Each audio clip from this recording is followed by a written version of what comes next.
China's cautious approach, or in other words, gradualist approach in reforming our economy and opening up, has drawn suspicions and criticism. People harbor a mixed feeling towards what you call the steadiness of our reform. For example, back in 1997, when a devastating financial crisis swept through the whole East Asia, China narrowly escaped from the devastating consequences. This time around, 3 years ago, our real economy was hit the hardest, and orders from overseas markets have been shrinking rapidly, leading to the bankruptcies of so many small and medium-sized enterprises. Now, what do you think of our caution instead of having a shock therapy like what Boris Jelcin did in the early days of after the disintegration of the former Soviet Union? Well, I can only congratulate you that you didn't do what Yeltsin did, because what we see in Russia, it is still suffering under this mismanaged privatization process. China was much, much more careful, and I was involved in the dialogue with China in Germany at that time.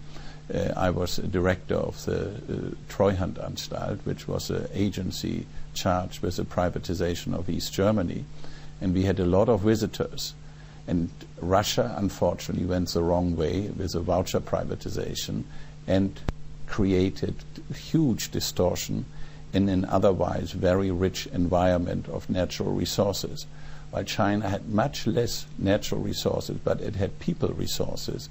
And the way it went about the privatization of state enterprises was much, much more successful than... Let me quickly double confirm whether the allegation could prove true. Now, when the Russian economy declined sharply due to the shock therapy, much of the IMF's bailout emergency funds found their way to the private accounts in the Swiss banks. Absolutely true. That is exactly the problem, that the money hit the wrong people.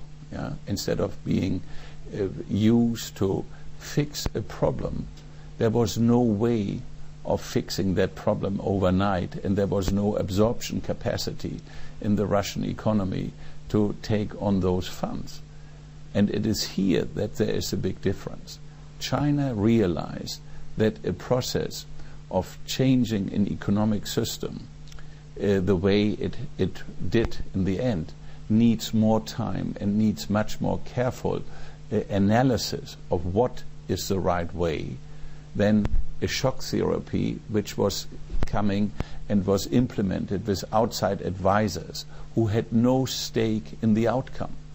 And there are people, I don't want to name them at the moment, who basically were in this incredible position of advising and running the Russian privatization program, and I think they made major mistakes, and they are not to be found anymore. They have gone, they have left the country, have no responsibility for the results, and China never allowed itself to be only influenced by outside advisors and following blindly their advice. Unfortunately, Russia did, China didn't, and the results are very, very different. And one can only commend China for not going that road and not accepting purely the advice of outsiders and following blindly. And you have to understand that if you change, it has to be sustainable change. You cannot follow advice which somebody brings you and which is coming with the expectation that in 3, 6, or 8 months there is a result. It doesn't work.